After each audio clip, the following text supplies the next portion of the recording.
I had a really engaging conversation with our first speaker today, the other night, talking about some of the common touchstones of our journalism careers from LA to DC. But mostly we discussed the best training we received along the way. And I wanted her so much to share those best practices with you. Cheryl Thompson is an investigative correspondent and senior editor for member station investigations for NPR. She teaches investigative reporting at George Washington University and is the author of the upcoming book, Forgotten Souls, The Search for the Lost Tuskegee Airmen. Before coming to NPR in January of 2019, she spent 22 years with the Washington Post and was part of teams that won 2 Pulitzer Prizes. She also served as the reporting coach for the 2021 Pulitzer Prize-winning NPR podcast, No Compromise. And there's more. She is a member of NPF's board of directors. So please welcome Cheryl. Good morning, everybody. Oh my God, what a nice intro. You're hired, Kevin. Okay. I would only do this. I would only do this last minute for you, only because of that LA connection. You're so kind. I thought it would be, further down the road, but obviously when the shutdown happened, it scrambled everything. So I really appreciate you being willing to share the time with us today. Oh, is there a shutdown? Government? Huh. Okay. We're going to be informal because I know that there's a lot of reporting that you have to do. You shared with me your Zoom schedule for the afternoon, and it was pretty daunting. So, as I mentioned earlier, we talked about early career training and experience, and I wonder if you could share with us, something. What about that time and experience do you still most depend on today in your work? Well, first of all, thank you guys for having me. It's such last minute. I know you got a gazillion things going on, and so to fit me in is really great. What do I still rely on? I still rely on, I think, the sources I've made over the years, the contacts I've made. As I mentioned to Kevin during our chance meeting the other day, or it wasn't a chance meeting, I guess our similarities, we didn't know our paths crossed at the same time in LA. And I was explaining to him that was probably my favorite time in this business, even though I loved my Washington Post job and I certainly enjoy NPR tremendously. It was my time in Los Angeles as a young, scrappy reporter at the LA Daily News that I think sort of shaped who I am as a journalist, but more importantly, as an investigative reporter, because that's the place where I learned how to do investigative reporting, because I had a city editor who pushed me. He saw that was what I like to do. And so he pushed me. And, I'm also, I think one of the things that I was then that I still am now is, even at, so many years in this business, I'm still competitive. And I hate to get beat. And so my goal during my LA days was to kick the butts of the LA Times on a daily basis, which is where Kevin worked, because we were the underdog paper. And so nothing gave me more pleasure. So I think it's those things that I sort of still carry with me today, like that competitive spirit, taking the sources that I've made over the years and building on that. And also, I think starting out at small papers helped me tremendously in how I ended up at the Post, even though I was speaking to a class, investigative class yesterday at Arizona State, where my former executive editor at the Washington Post, Lynn Downey, teaches. And I told him I never wanted to come to the Washington Post. I always wanted to write for the New York Times. How I ended up in Washington is anybody's guess. And I've been here for almost 30 years, which is crazy. But it was those days working at smaller papers that allowed me to make mistakes. If, we all make mistakes, to sort of grow and learn and grow from that. If I had come straight out of college to the Washington Post, I probably wouldn't have survived there. But because I had worked at smaller papers, covered myriad beats, it allowed me to, when I came to the Washington Post, to sort of know what I was doing a little bit. I just have one additional question, and then I will open it up to all of you. I wonder if you could describe the process that you go through for choosing a subject for your reporting, or probably more specifically, investigations. How do they come across the transom, or what is your process for finding stuff that you think will resonate? Well, it varies. This question came up yesterday in a sort of a different way. And I think it varies. Sometimes, member stations will reach out to me. I mean, we have 240 plus member stations. Not all of them are able to do investigative journalism because of the size. They're so small, and radio reporters, most of them do not have the luxury I have, and that is to spend months and even a year or so on a project. They have daily stuff.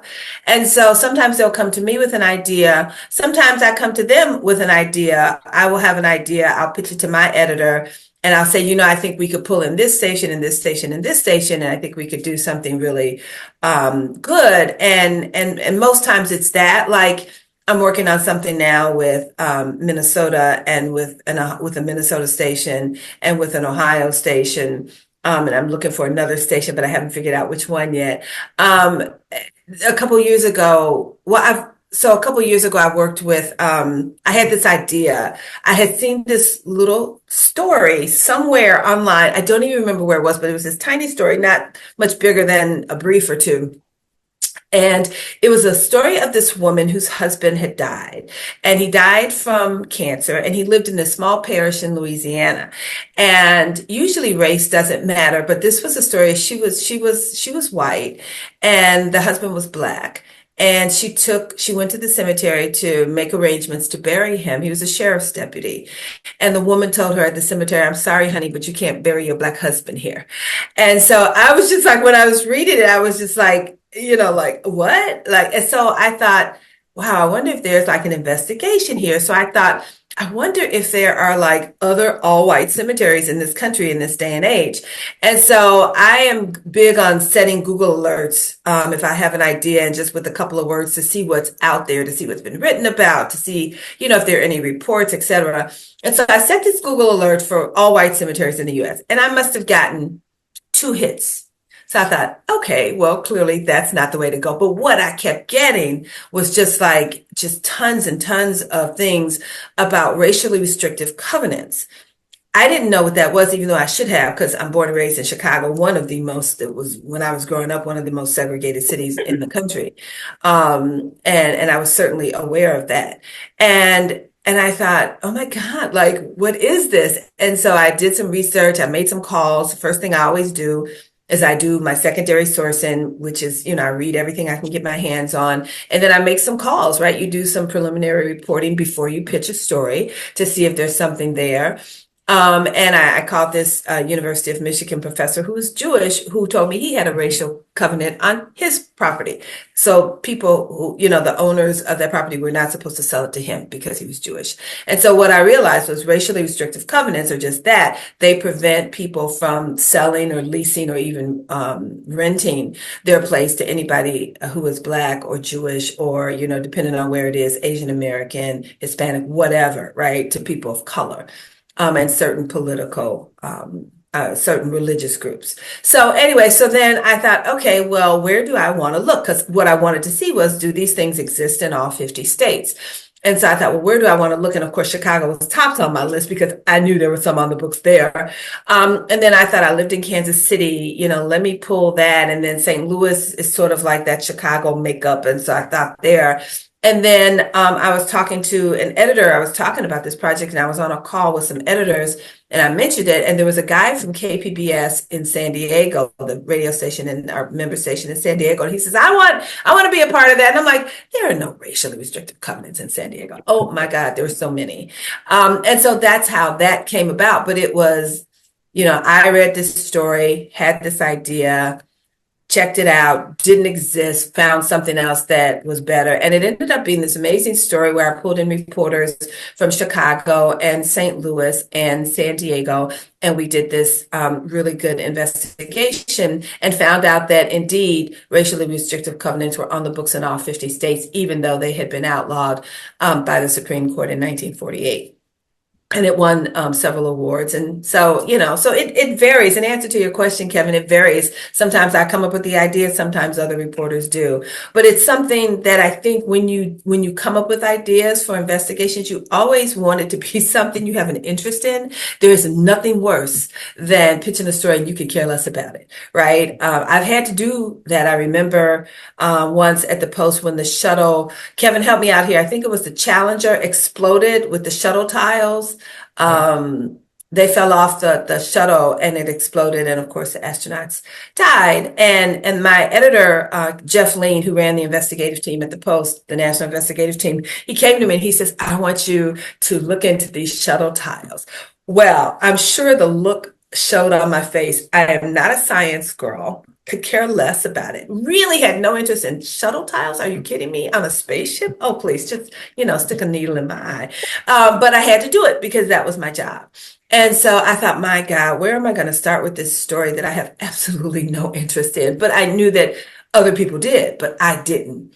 And so, I reached out to, I said, well, probably the people who could tell me most would be the people who flew it in the past. And so I reached out to all these astronauts knowing I was going to sound really stupid because I knew nothing and they made me feel really smart. But I had no interest in it. And in the end, I really did have an interest in it because I came to understand it. But when you pitch a story, make sure it's something you really want to do. Okay. Who's up? Again, even though we're off camera and stuff, identify. I can see sort of the room. I can't see, I can see the person with the plaid shirt. And then I could see the young woman sitting across from him who just looked up to me because she's realized she's now on camera. But I can't see anybody else. Well, just yell out your name and news organization and go for it.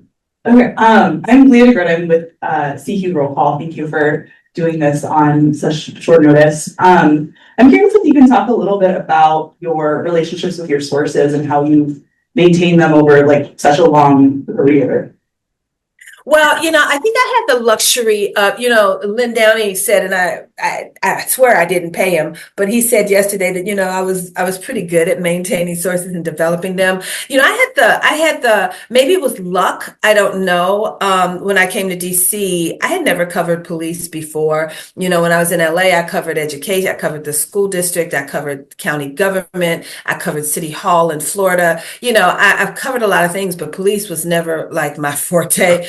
And when I came to the Post, they asked me, they created this job and they said, we want you to cover, sort of the administration of the police department, DC police. And I thought, oh my God, I'd never covered cops in my life before. And so what I did was, the first thing I did was, after reading everything I could, was went and started introducing myself to people.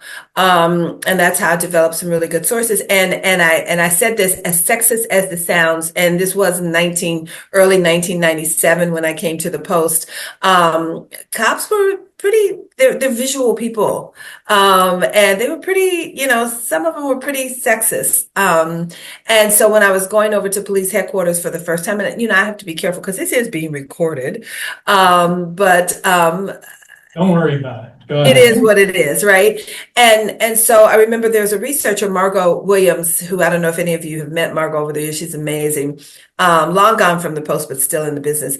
And she said, you can't go over to headquarters. She said, come over here for a second. So I went over. I had on a jacket and a skirt. And she looked at me. She said, it's short enough. And I was like, what are you talking about? She said, your skirt. Like, you're going over to meet these cops. I was like, oh my God.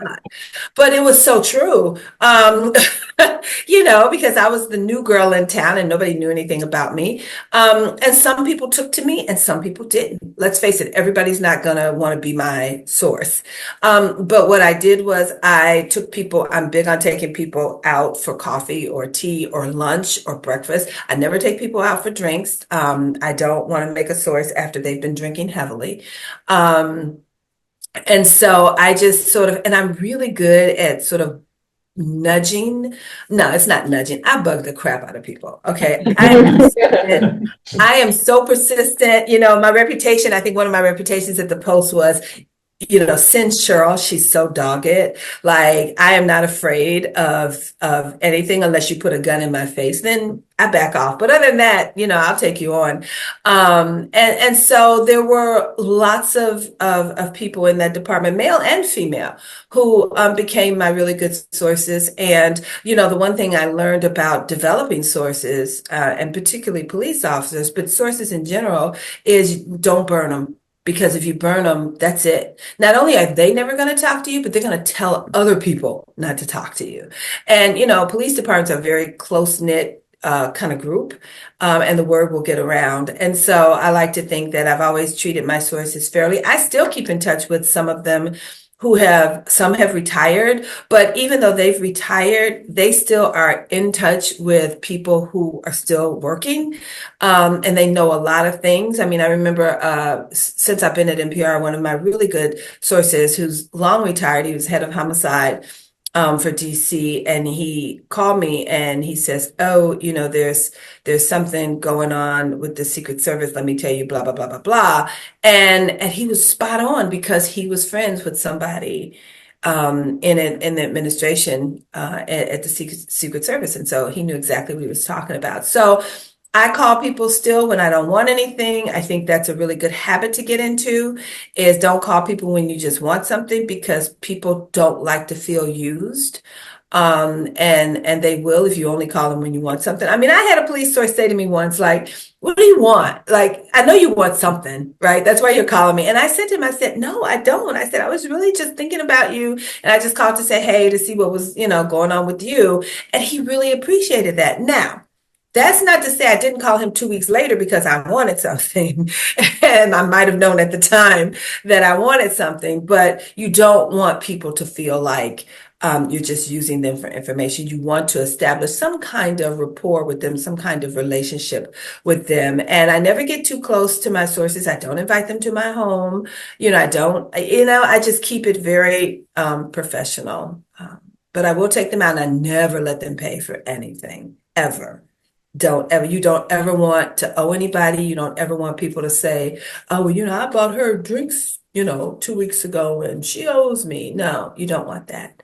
But I do keep in touch with people. I mean, some people I have not, but a lot of them I have. And I could call, one of them today and say, "Tell me what's going on," even though he's retired as a chief. He was a chief a few places. He still is very much active with the Justice Department.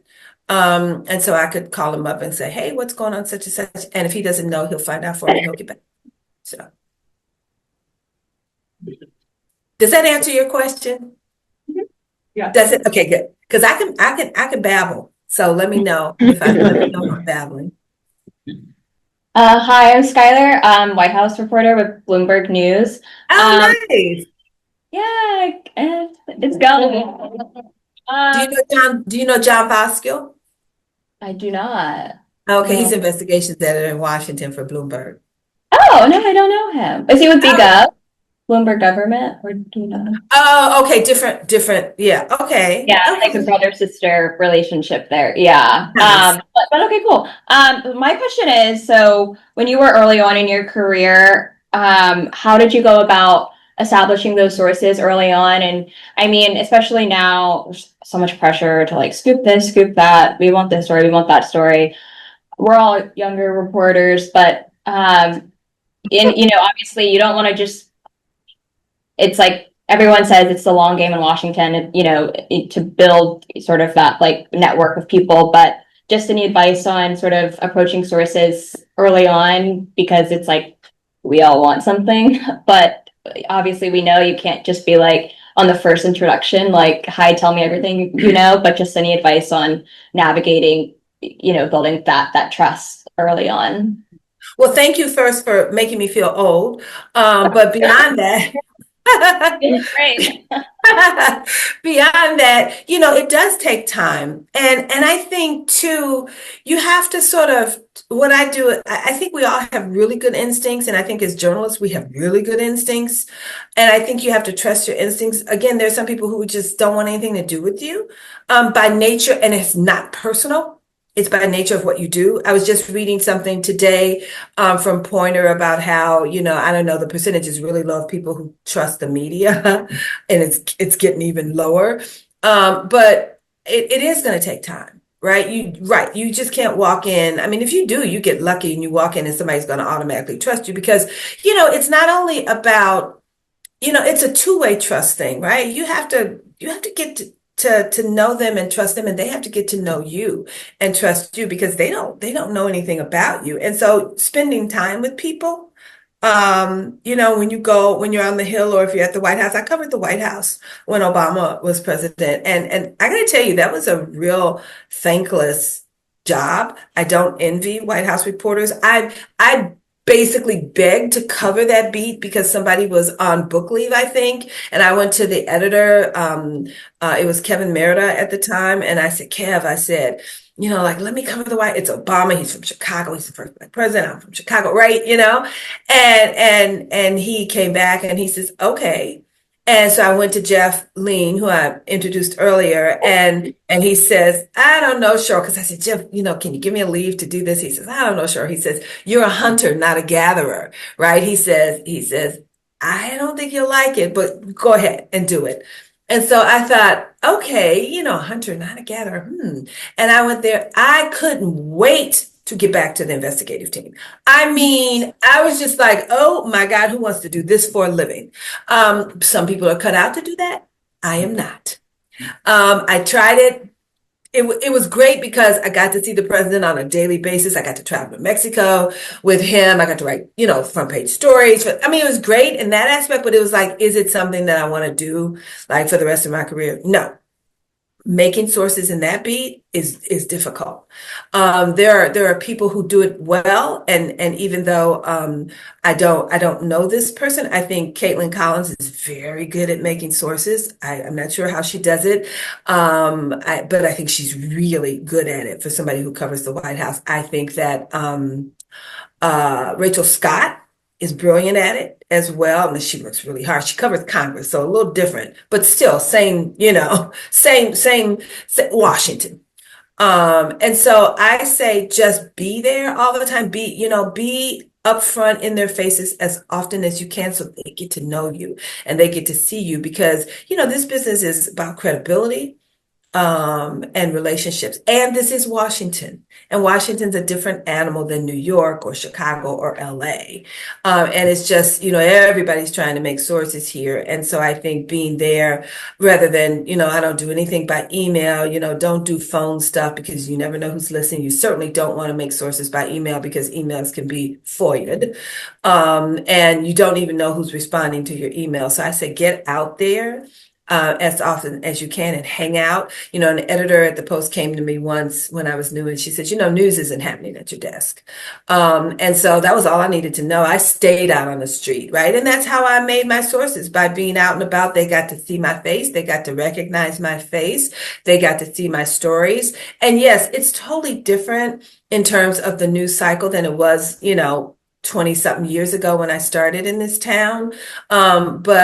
And it's harder to probably break stories than it was back then, too, because of the 24-hour news cycle. But you can do it and you can make sources. But I just say be out there. Go to committee meetings. Go to anything you think people will be at who you might want to cultivate. Thank you. Good luck with that beat. How long have you been covering it?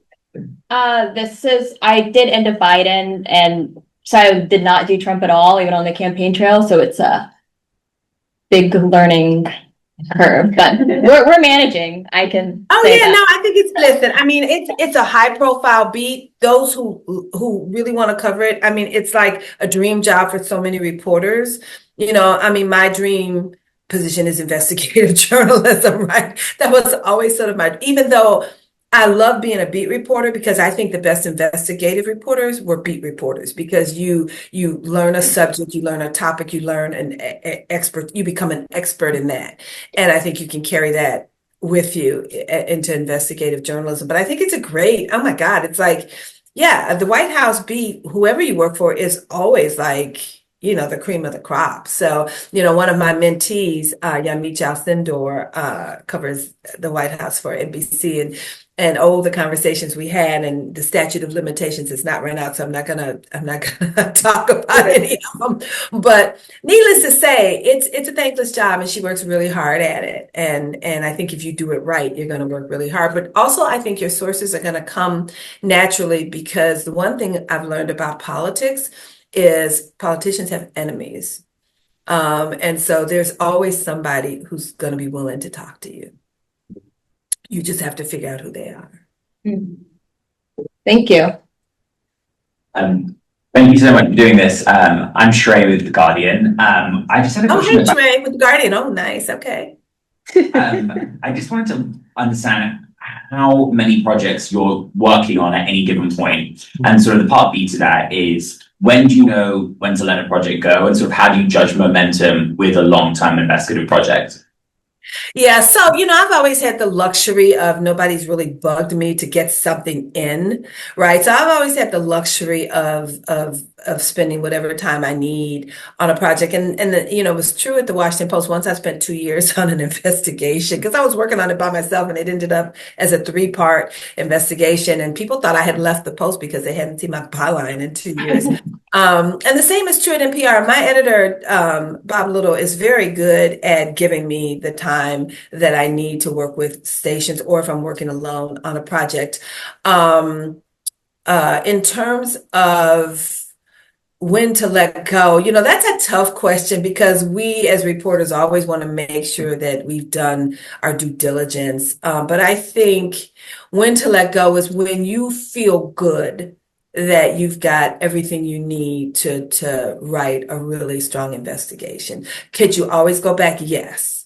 But I also am really mindful of competition.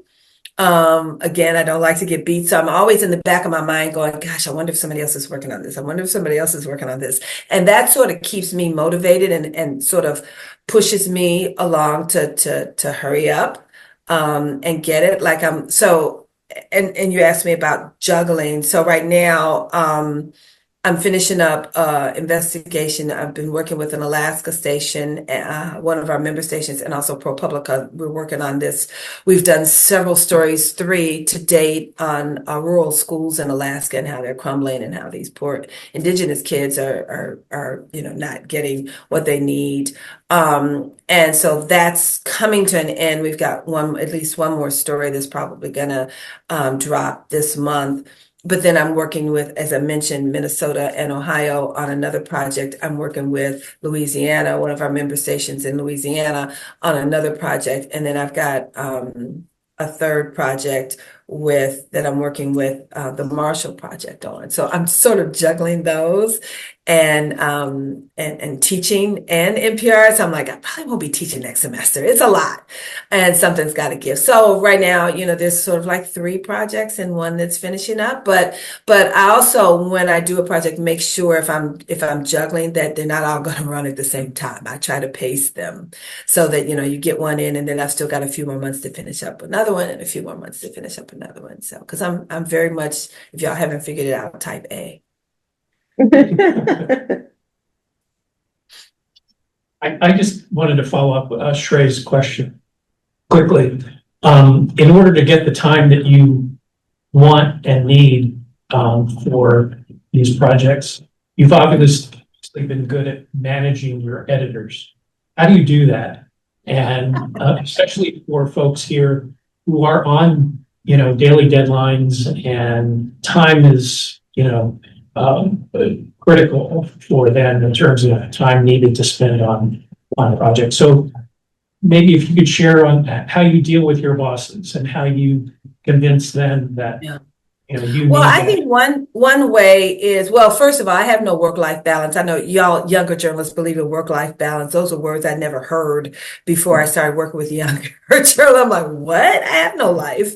So that's one thing. I work 7 days a week when I need to. But managing my boss, I think one good way to do it is to keep them informed and do some reporting when you have time away from your daily duties, is do as much reporting as you can and update them. Like, don't go to them every day, but when you find something, right, go to them and go, oh, let me tell you what I found on this, because that's going to keep them interested and it's going to show them that, okay, this may be going slowly, but she or he or they're working on it, right? And so I think that's one way to manage up, is to just, do some reporting and keep them informed. I do that. Like, I sent a note to my editor, who I have a different kind of an editor. I mean, he trusts me a lot. I mean, I will say this, coming from the Washington Post helps. The Washington Post still carries cachet, I think. And so I think there are a lot of people who think if you worked at the Washington Post, then you're disciplined and you're good at this and you're good at that. And that's true for the most part. And so I think he trusts me a lot and he knows that I manage my time well. I think you have to show your managers that you know how to manage your time, that you're not just sitting around doing nothing. And those of you who cover the White House, you are definitely not sitting around doing nothing. But it's, you have to, it's a relationship rapport thing. It's like you have to get the trust of your editor and your manager, so that they will work with you. And I gotta tell you, at first when I came to NPR, I just thought, this dude doesn't like me, like he didn't seem interested in what I did. And then I realized that that's just his personality, and then I realized, well, no, he trusts me to do certain things. And so he didn't need to like hold my hand on a daily basis. And because I gotta tell you, I don't handle micromanagers well. Nobody likes to be micromanaged. And I feel sorry for those of you who have micromanagers as bosses. I hope you don't, but I don't think that accomplishes anything. I think, as an editor now, and I've been doing this job for almost 5 years, I have to let my reporters go and do their thing and trust that they're going to come back. That doesn't mean I totally like remove myself. I stay on top of what's going on because I have a boss I have to answer to. And if he asks me what's going on with this project, I have to have an answer. But it means that you try to develop some kind of rapport with him where, you let him know, like, this story is really important to tell, and I know it's going to take a minute, and I know I've got other daily stuff to do, but trust me, this is going to be a good story when we finally get it done. So it's a dance, but I think you all can do it. Is there anybody here whose bosses just don't want them to do anything but the daily stuff? Oh, well, that's good. I don't see any hands. I think it's more since like newsrooms have like shrunken down so much. It's Yeah. hard. Like when you pull someone away, you can't just have that person be pulled away. You have to plug someone back in to fill that like void. And so like having to I can like speaking from like an ABC experience, like we've like really shrunken down our team a lot, like, taking someone off for like even a few days hinders like daily coverage. So I think that's what a lot of us are going It's tough. You know what? And I get it because I was a daily reporter for so many years, probably half of my career. And I get it. And I worked, oh my God. I mean, I can't, the Washington Post owes me so many hours. It ain't funny, right? Look, I left there with 1,018 hours of sick time on the table. Okay, because even if I was sick, I worked, right? Because there was just stuff to do.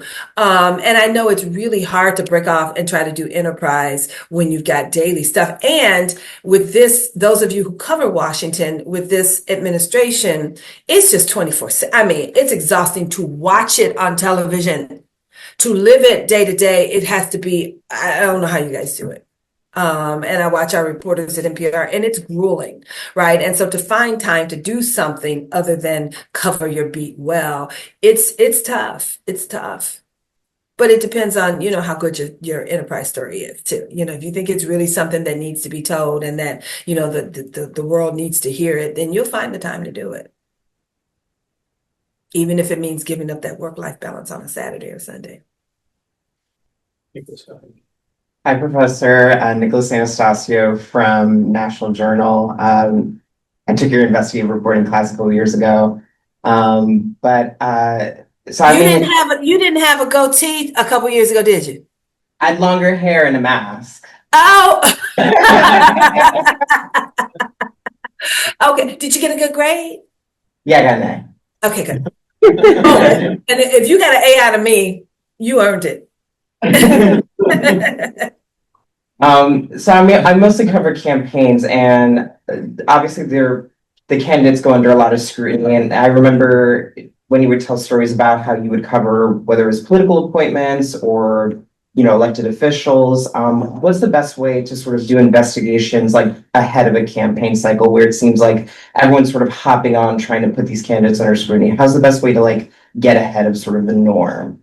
Well, that's a really good question. When somebody says to you, that's a really good question, they're actually biding time to think of an answer. You know that.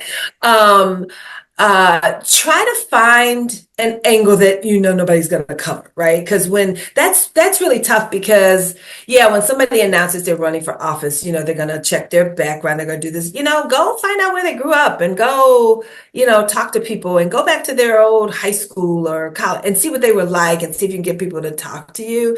I mean, that's one way because you're going to have their political record in front of you, or you're going to have their, okay, let's take, for instance, I don't know why his name came up, Eric Adams. Okay. He was a cop, right? Who knew he was going to run for mayor?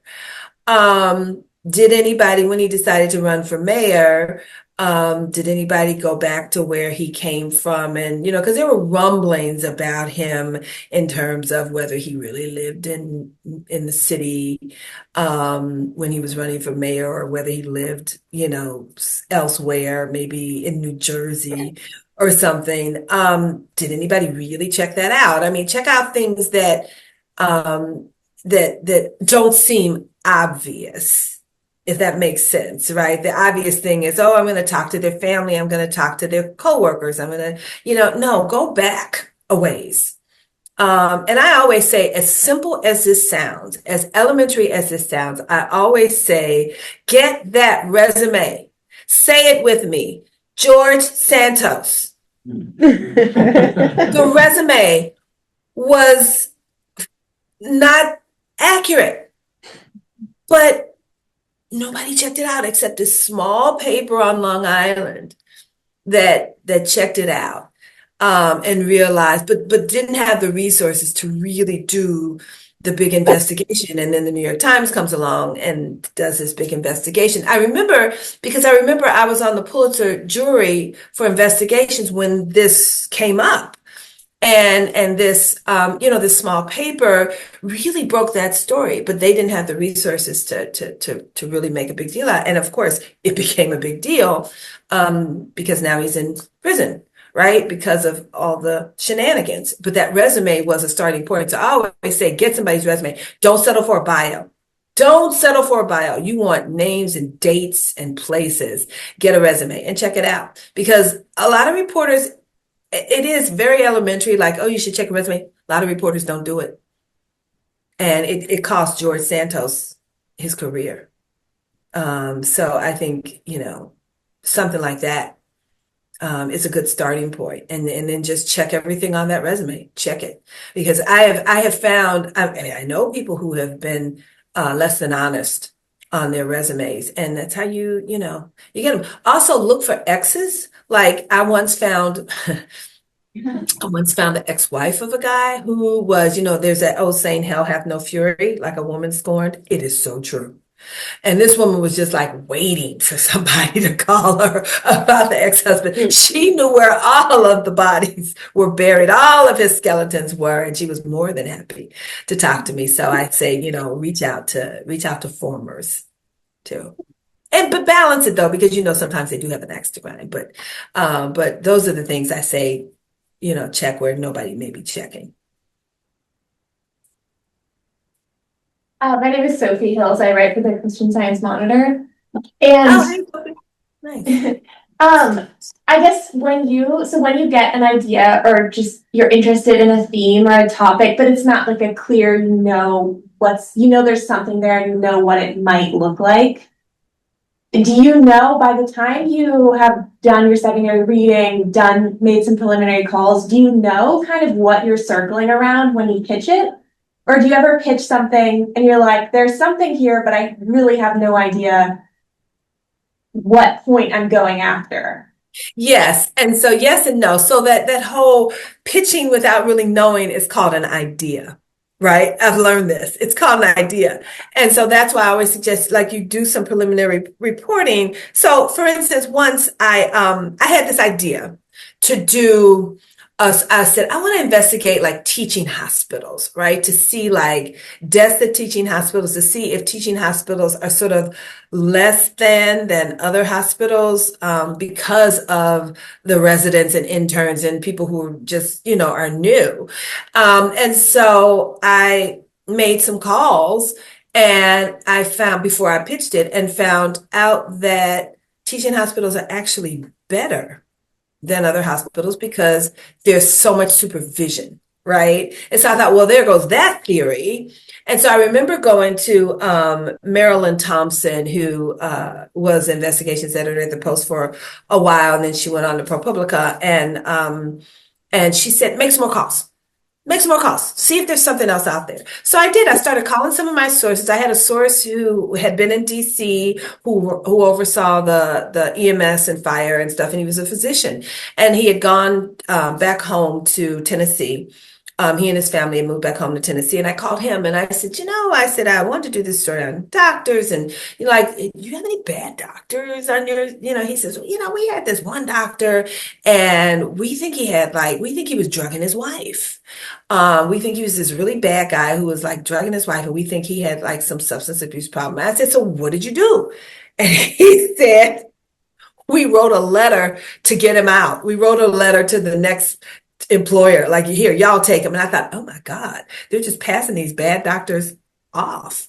And so I did some more research. And so what I came up with was this pitch about doctors in DC and Maryland. That was my premise, who have drug and alcohol problems get repeated chances to practice, and how systems sort of don't pay attention and they move them along. And that was that 3-part series I told you that took me 2 years. It didn't start out like that. It started out as, teaching hospitals, and it ended at that. And so, in answer to your question, yes, I have pitched things that don't necessarily pan out, and I don't always know what they are. My husband is infamous for saying, I'll come up with an idea, I'll pitch it, and my boss will buy into it, like the one that I'm working on with the 2 stations. It's law enforcement related with Minnesota. And I always start off, but this is going to be such a good story. And, maybe a month into it, and I'm still dragging with trying to get records or whatever. And I go, this story is so not going to be good. I go back and forth with it. And I think that's normal, because what you don't want to do is you don't want to force an investigation. You want to follow the facts.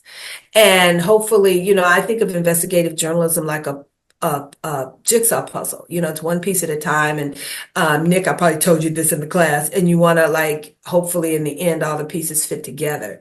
But I certainly, when I pitch something, I want to make sure I have a good idea that there's something there. Just like with this police project, I pitched it, and I thought I kind of, with investigative journalism, I always tell people that when you go into an interview, you should really know the answer before you ask the question, or else you're not going to know whether someone's lying to you. And that's the same thing with a pitch. It's like, you better go in that pitch knowing that, okay, this is what I think this is. And then you have a better chance of an editor buying into it. And things change along the way too, just like they did for me with the doctor stuff. And that's okay. But have some idea. Did that answer your question? I don't know if that did. Yeah, that's helpful. Thank you. Okay. Next. One thing These are a room full of journalists. They are not that shy. Either they're not that shy, or I'm boring as hell.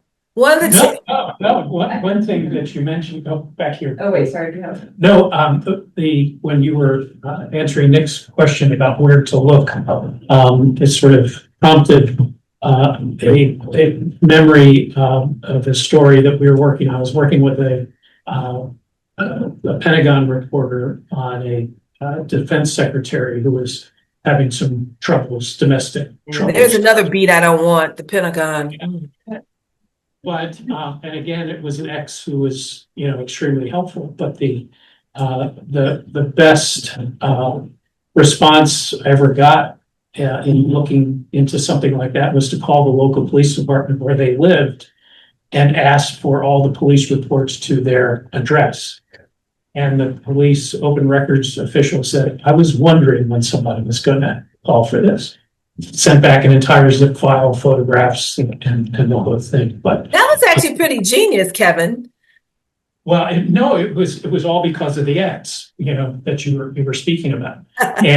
And she, she talked to us about, abuse issues. And so we went to the police department to check calls to the house, but that's something you could do without even a prompt from an ex. Yeah. That really is a good idea to check police records on that address, and also any 911 calls that might have, been made to that address. And with the Pentagon, with the defense secretary that you guys have in office now, there are a few exes. Yeah. So, yeah. It's like 3. Yeah. I didn't hear her. There's like 3 that I can think of that are 3 exes? Yeah. Yeah. And yeah. Just, did you check police reports at those addresses?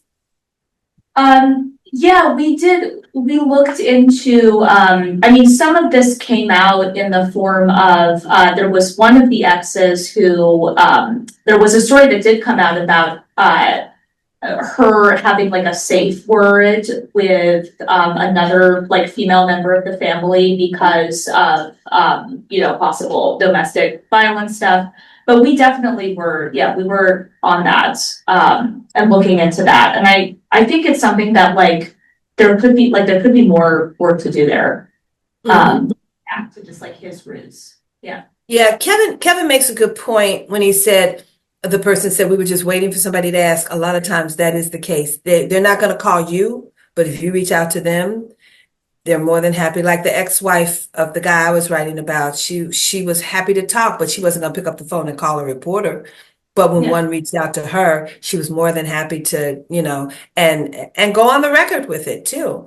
And in that case, I'm sure, typically, and I don't have to tell y'all who have covered, previous administrations, that generally, cabinet secretaries are vetted pretty well, but don't always assume that that's the case. Don't always assume that's the case. Check it out yourself. And see, and this was a person, some exes, some issues, did they ever, I don't know if you could find this out, did they ever, check themselves in for any kind of treatment, or, were there ever, were there, like you said, domestic stuff, was there, the stuff on previous jobs, were there things that happened there, with, was there sexual harassment, or, just check out everything on everybody, and see what you find. And again, don't assume just because they have a name or that you think they may have been vetted, that they've actually been vetted, that there's always, I'm telling you, once again, politicians have enemies, and there's always somebody who's going to talk to you.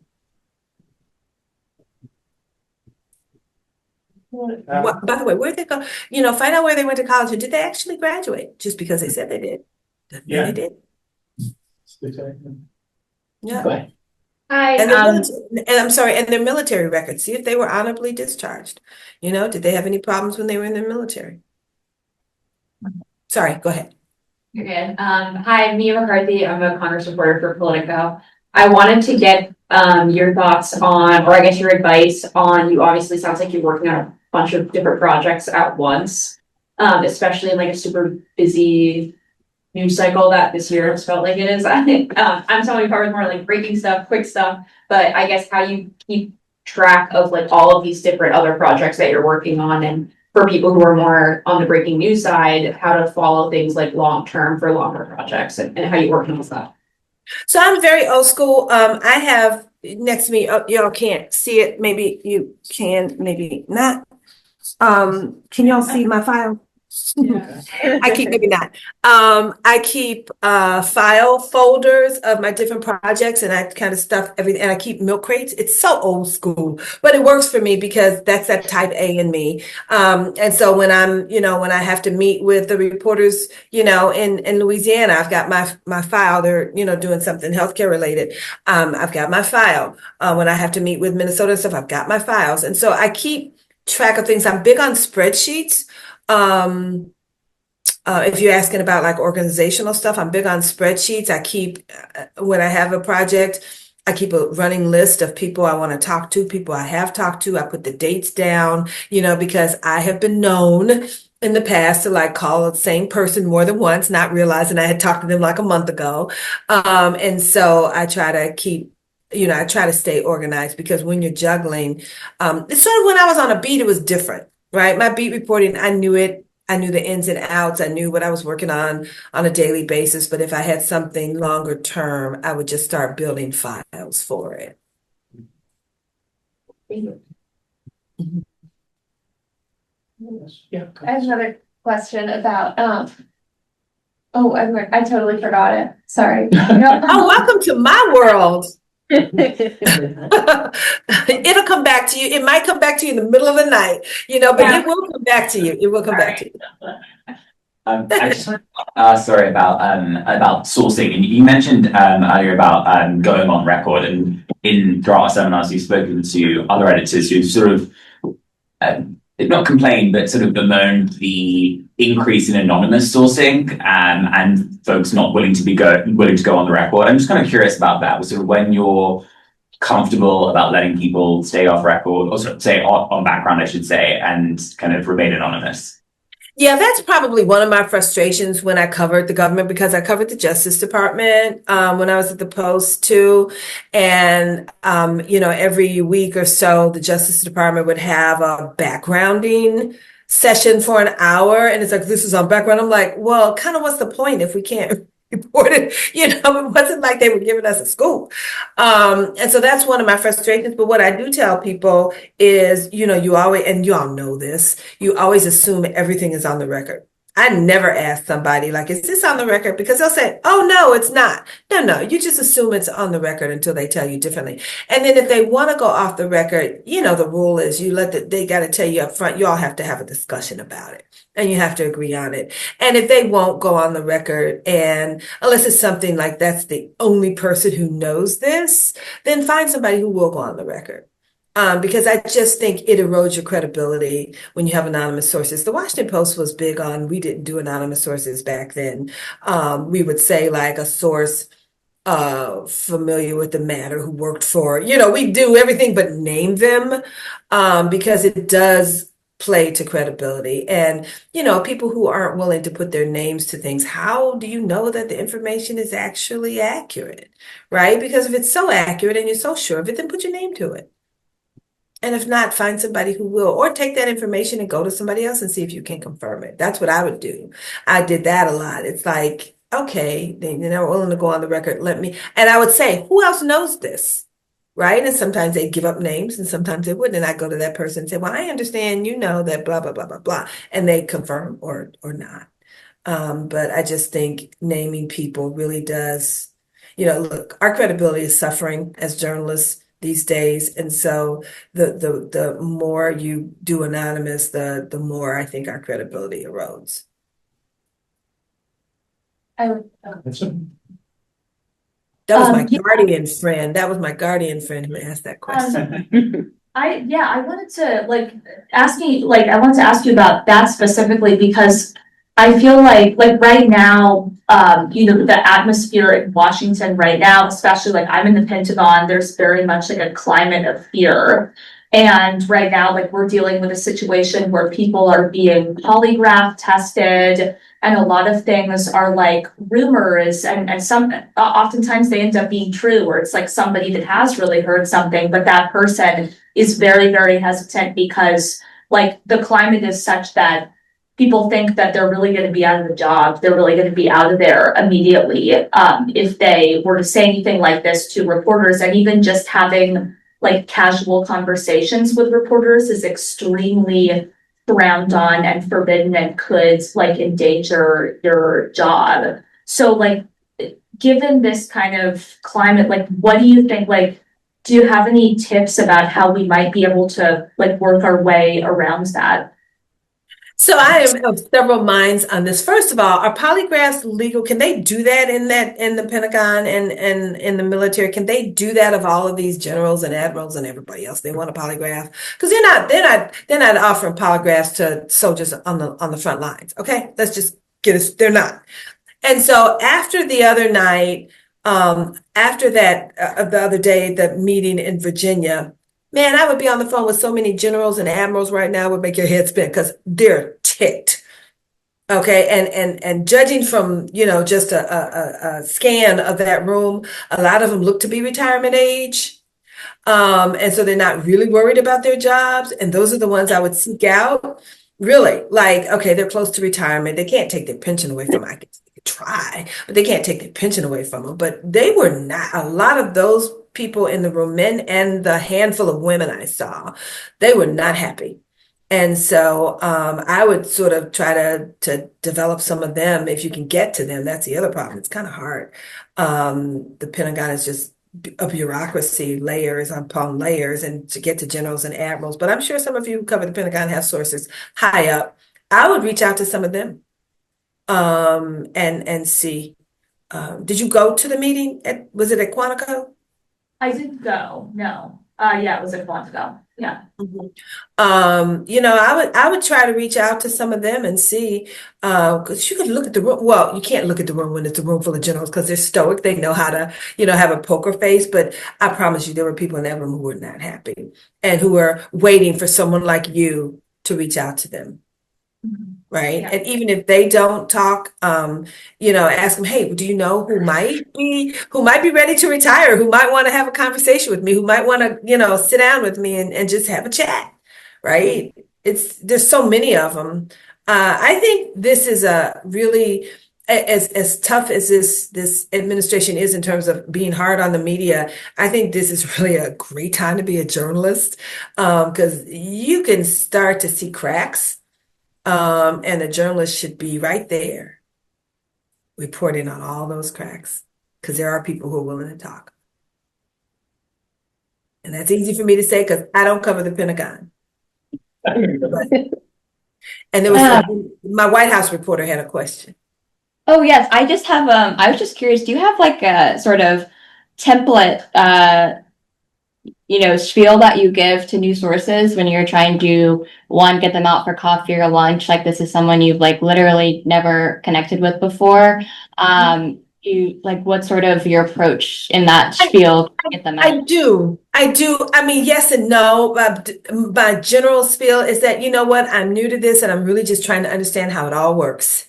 Right. And that's a very fair statement to say to people because I think I've seen this mistake often particularly during White House, when there's like when there's some kind of big White House, and not just under Trump, but under previous administrations. And some reporter, do I have TV people in the room? So, okay. All right, you TV people, listen up. Can y'all just ask a question without speaking for 5 minutes and then getting to the question? It's like that is one of the things that drives me nuts. It's like, so my point is, people don't really care how smart you come across. I think people appreciate somebody who walks into a room and you're trying to develop a source to say, you know what, I'm new here. I don't know anything. Can you walk me through how all of this works? Because other people like to think they're smart. They don't want you coming in. If you come in acting like you know everything, nobody's going to tell you anything.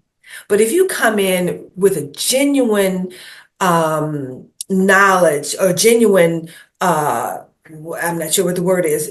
You want to get to know this agency, you want to get to know this person, you really do want to understand how it all works. People are willing to help you. It was sort of like with the shuttle tiles. I knew nothing. I wasn't playing stupid. I really was. This was not an act. I didn't know anything. And so I said to these astronauts, I said, I really don't know anything about this stuff. Like, can you walk me through this? And I remember one astronaut in particular says, I'm happy to. I'm a professor. I teach college kids, so I can walk you through this. And I mean, I had a better understanding than if you walk in and go, okay, listen, I know this agency is blah, blah, blah, blah, blah, blah, blah, blah, blah. They're going to look at you like, okay, well, then why do you need me? Right. So I think if you genuinely go in and say, hey, I'm just trying to understand how this works. Can you walk me through? Like who are the players? Who's this? What are the issues that you're concerned with most? And sometimes you really kind of just want to get to know the person. Like I have met like people I think are really interesting that has nothing to do with the agency they work for. And I just kind of want to get to know them. Right. And so and it's okay to say that too. It's like, you know what? I found our conversation earlier to be really fascinating. I really just like to get to know you a little bit better and, find out blah, blah, blah, blah, blah.